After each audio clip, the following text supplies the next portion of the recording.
militar que ha quedado patente con la utilización de los aviones bombarderos que han partido desde su base en Missouri, que han atravesado 15.000 kilómetros sin que los detecte nadie, y han bombardeado sin enfrentar la menor dificultad, sentando claro que el espacio aéreo iraní es controlado por fuerzas enemigas de Irán. ¿Qué ha pasado para que Irán no haya podido defenderse? ¿Son armas frente a las cuales puede uno defenderse o los B-2 son hasta el momento totalmente inatacables? Para comenzar, hay que subrayar que la Fuerza Aérea de Irán era una fuerza aérea bastante retrasada en términos tecnológicos. Ellos tenían aviones norteamericanos que han sido atacados, por cierto, los F-14 Tomcat, los F-5, de fabricación norteamericana y algunos otros helicópteros como los Cobra, que habían sido paradójicamente parte de una excelente relación militar que había tenido Irán durante tiempos del Shah de Persia, Mohammad Reza Pahlavi. Hasta el los 78. Iraníes, hasta el 79, que viene la Revolución Islámica, pero ellos fueron grandes, digamos, recibieron un fuerte apoyo militar de los Estados Unidos. Esto cambia con la Revolución iraní del año 79, con la llegada al poder de los ayatolás, de Khomeini, con una visión muy norteamericana. Dicho sea de paso, fue un fiasco de los iraníes el no haber previsto, sobre todo su servicio de inteligencia, la SAVAK, el Ministerio de Seguridad del Estado del Shah de Persia, pero esa es otra historia. Y luego se volcaron al mercado soviético y en los años 90 efectivamente adquirieron algún tipo de material, pero no lo actualizaron. Es decir, para comenzar, una fuerza aérea muy desactualizada, que por cierto ha sido muy golpeada el año pasado con bajos niveles de capacidad operativa y disuasiva. Y luego también respecto a algo que es más importante, su sistema de defensa antiaérea, si bien tenían una tecnología local que no se conoce mucho y no creo que sea muy sofisticada, pero ciertamente la Federación Rusa había tratado de compensar esto con la transferencia de sistemas antiaéreos S-300 que no eran de última tecnología. Rusia no transfiere los S-400 Triumph y en materia aérea estaba por transferir una pequeña cantidad de 24 aviones Sukhoi Su-35 de última tecnología, pero había un desbalance creciente antes del inicio de las operaciones desde el año pasado. De tal manera que la capacidad, digamos, de reacción en materia aérea es mínima y más aún con esta estrategia israelí de golpeando desde el año pasado bases aéreas y su infraestructura aérea. Tienen superioridad, tienen supremacía y efectivamente la estrella de esta situación es el bombardero estratégico B-2 Spirit, fabricado por la empresa norteamericana Northrop Grumman, que es un tipo de aeronave que fue fabricada en plena Guerra Fría, en realidad para atacar a la Unión Soviética. Muy cara, por cierto. Por informaciones de fuente abierta, sabemos que tienen alrededor de 20 unidades. 2.000 millones de dólares. Correcto. Cada avión más o menos como el tren de Lima a Ica. Correcto. Su tecnología es furtiva y no es cierto, como se dice, que se ha empleado por primera vez. Ya se empleó el B-2 Spirit en operaciones aéreas de ataque a objetivos en tierra en Kosovo, en Irak y en Afganistán. De tal manera que estamos hablando de una infraestructura aérea, pues, efectivamente por fuente abierta, nunca se saben los detalles a fondo. Sabemos que este avión puede volar alrededor de 40 horas consecutivas sin ser reabastecido en vuelo. Ha empleado unos sistemas de armas de alta tecnología, esta bomba GBU-57 de alta penetración. Y la gran experiencia... Las denominadas rompebúnkeres. Sí, exacto. Y la gran experiencia que da la impresión, ¿no?, que da la impresión es que este tipo de operación Martillo de Medianoche es una suerte de complemento de la operación León Naciente. ¿Por qué? Porque la infraestructura aérea, Israel lanza 200 aviones, estaba básicamente basada en aviones que no tenían la capacidad de, entre comillas, los rompebúnkeres. La estrella israelí es el F-35 en versión I israelí, que es un avión de última generación norteamericano con mucha independencia tecnológica, los israelíes, a diferencia de los F-35 europeos, los F-15XI y los F-16 en últimas versiones. Pero estos aviones, a pesar que han tenido grandes operaciones o han ejecutado operaciones no solamente contra las instalaciones nucleares, sino también contra bases aéreas, contra instalaciones estratégicas, etcétera, no tenían esta contra capacidad la radio final. televisión iraní, Correcto. Digámoslo también. Así es, también, por supuesto.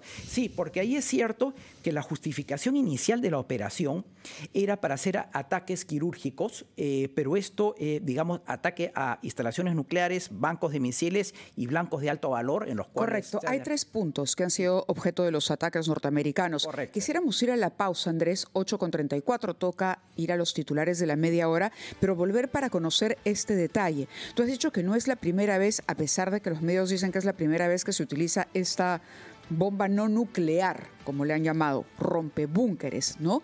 Que tiene esta capacidad de poder incluso penetrar 60 metros bajo tierra y alcanzar su objetivo, digamos, como lo has descrito también, de manera quirúrgica, casi como una operación muy, muy precisa. Sobre ese detalle de lo acontecido y para poder darnos una idea de lo que ha hecho Estados Unidos, que además, bueno, el presidente Trump ha dicho solamente Estados Unidos o la fuerza militar norteamericana ha sido capaz de hacer una operación como esta. Quisiéramos volver contigo para conocer mayores detalles luego de los titulares de la media hora. 8:35.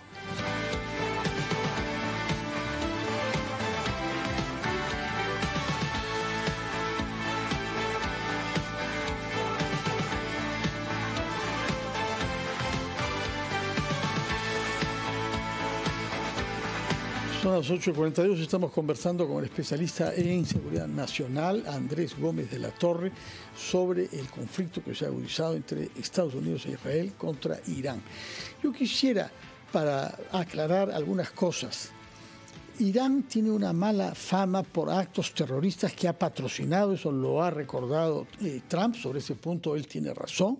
Lo sabemos en América Latina, puesto que el atentado terrorista, uno de los mayores que se ha producido en nuestra región, tuvo lugar en Argentina en el año 94 y 95 contra la Embajada de Israel y contra una mutual social judía, en donde mataron a más de 80 personas. Ha sido un atentado de gran amplitud.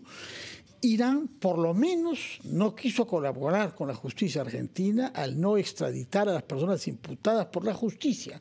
Hay varios condenados que estaban manifiestamente vinculados con el grupo Hezbollah, que había sido creado unos años antes en el Líbano y que era patrocinado por Irán.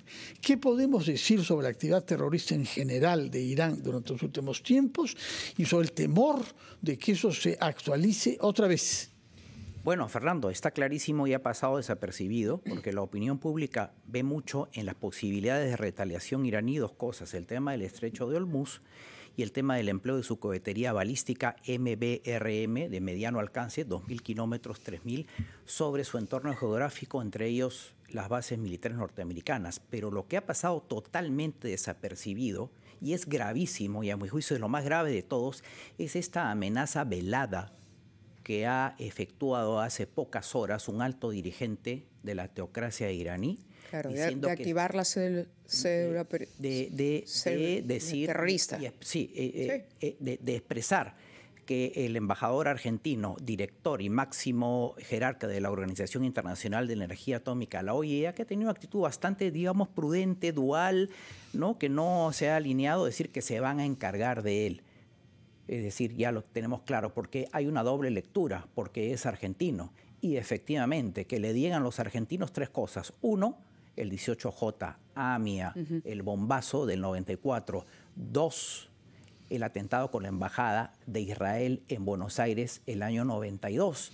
Y tres, la triple frontera, Paraguay, Brasil, Argentina, Ciudad del Este, Foz de Iguazú, Puerto Iguazú, que es el emporio de las actividades ilícitas, financiamiento antiterrorismo y dinero sucio que financia el terrorismo, y donde está Hezbollah y eventualmente otros proxies, eventualmente... Eso es narcotráfico, básicamente. No solamente narcotráfico, es lavado de activos y otro tipo de negocios ilícitos, que es una de las grandes preocupaciones que tiene actualmente la destacada secretaria de Seguridad, la SER de Seguridad Argentina, la doctora Patricia Burlich. Entonces estamos hablando que efectivamente estamos enfocándonos mucho en estos temas grandes del estrecho de Hormuz, el posible bloqueo, que es complicado, como lo ha expresado Oscar Vidarte. ¿Las bases norteamericanas en Medio Oriente? Sí, claro, porque... ¿Son un blanco fácil para Irán? Si uno hace un barrido de los misiles de mediano alcance, los MRBM, Sejil, Keibar, Qasem, Shahab, básicamente los promedios de alcance de esta cohetería balística convencional, hay que recordar que las armas de destrucción masiva son de 3 tipos, no solamente nucleares, hay químicas y bacteriológicas, tienen promedios de 1.300, 1.400, 2.000, 2.500 kilómetros, aproximadamente por información, digamos, de fuente abierta y por la experiencia que se tiene en el empleo de la cohetería balística, los llamados cohetes portadores. Entonces habría que hacer los cálculos de que efectivamente puede responder eventualmente con estos ataques, con esa capacidad, digamos, porque sí parece difícil que Irán tenga la capacidad de los ICBM, los intercontinentales. Eso no es lo que preocupa a Estados Unidos. 2 apuntes. En primer lugar, se nos dijo inicialmente que la operación León Naciente era una operación quirúrgica. Ya dejó de ser una operación quirúrgica. Y en segundo lugar, efectivamente, los días y los resultados... Cuando te refieres a estos 3 puntos específicos. Claro, puntos específicos que eran inicialmente, ¿qué se dijo?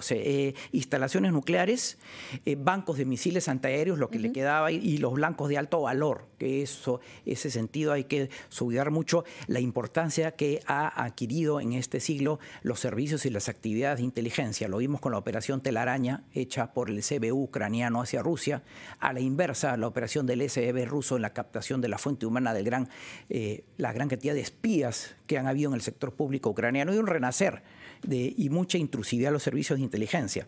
Pero lo que voy es que inicialmente se dijo que había que hacer una operación quirúrgica para reducir la capacidad bélica, inicialmente, las primeras horas en la operación León Naciente. Esto se rebasó. Y en segundo lugar, efectivamente, de la perspectiva norteamericana, se dijo inicialmente en el discurso político de Trump que los ataques eran, o los blancos objetivos, la infraestructura nuclear, pero hoy día ya se habla y se dice el cambio de régimen. Termino como un apunte, Fernando, perdón. Sí. Esto para mí no es nuevo, es la hoja de ruta trazada previamente por el entonces senador Marco Rubio de los Estados Unidos, quien antes de asumir la Secretaría de Estado del presidente Trump dijo claramente: paz por la fuerza. Esa tesis quería preguntarle, porque es doctrina ya. Correcto. Paz por la fuerza, primero la fuerza y luego la Correcto. paz. ¿Ha funcionado cuando se ha aplicado, por ejemplo, en Afganistán, en Siria y en Irak? Bueno, ese es el gran problema, porque es una tesis polémica, es una tesis política, es una tesis también que está fuera del derecho internacional, y dentro de los Estados Unidos lo que hay es una polémica sobre el supuesto discurso político del aislacionismo versus el intervencionismo.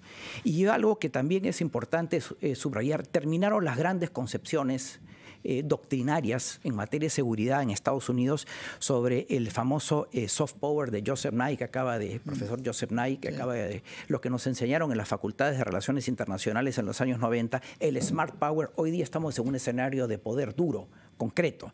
Y me viene también al recuerdo el tema de las famosas guerras preventivas que están fuera. Hay una crisis total del derecho internacional, de la Carta de Naciones Unidas, del uso de la fuerza, del estado de necesidad, la legítima defensa. La concepción de la guerra preventiva tiene que ver con algo que no está previsto en el derecho internacional, efectivamente, muy desgastado, que es golpear al enemigo sin evidencia de un ataque. Y esto es lo que finalmente tiene como un punto, como un corolario, 2 cosas: la posición de Israel en el año 67 de la guerra preventiva contra la coalición que se formó, efectivamente, Egipto, Siria, Jordania, el año 67, Irak también, y luego, efectivamente, tras los ataques del 11 de septiembre del año 2001, en la operación famosa Libertad Duradera, el concepto de las preventive y preptive actions, de George ¿no? Bush. Claro, correcto, la doctrina Bush o el corolario Bush, exacto. De acuerdo. Andrés, muchas gracias por estar con nosotros. Vamos a ver qué es lo que ocurre, igual, a estar atentos, porque de que habrá alguna respuesta, habrá. Por supuesto. De pronto y no a corto plazo. Sí.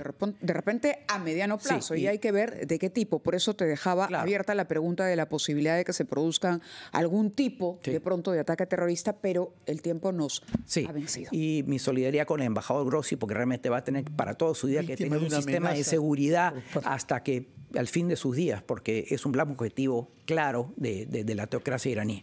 Muy bien. Muchas gracias por estar con nosotros. Andrés Gómez de la Torre, especialista en seguridad nacional y en armamento, por lo que hemos visto también. Muy buenos días. Hacemos una pausa.